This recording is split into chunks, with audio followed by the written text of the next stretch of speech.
Music by Mithilesh भोजपुरिया। खुशी recording studio बलुआहा। बोरे छलट छोरा भुक भुक रे आजो न चोरी से छुप छुप रे आने फिर बोरे छलट छोरा भुक भुक रे आजो न चोरी से छुप छुप रे 3 महीना ठार गिरते शीतल हरी पलवा रे 3 महीना ठार गिरते शीतल हरी पलवा रे सैया दिल्ली जाके बसला ये तो गलवा रे ओही खातिर कहै छियौ आजो पगलवा रे सैया दिल्ली जाके बसला ये तो गलवा रे।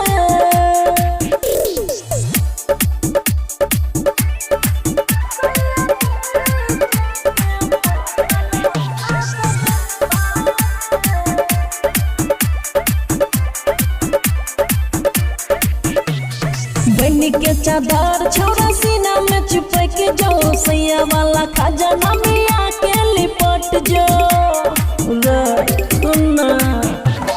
बनी के चादर छोड़ा सीना में छुपे के जो सैया वाला खजाना में आके लिपट जो लाज शर्म छोड़ दी जवानी में लागैया जारमल खानी में जान बुझ के करे छी गलती तोरा संग मोगलवा रे जान बुझ के करे छी गलती तोरा संग मोगलवा रे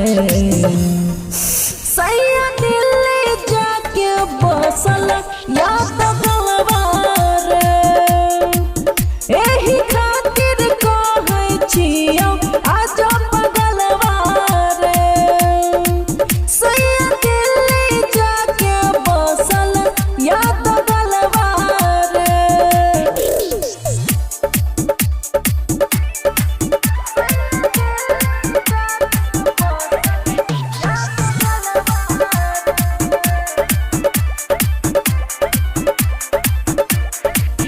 हाँ भर माग फागुन तोरे संगे बितेबो होली में सैया एते मिलो नहीं पेबो रे सुनै छी ना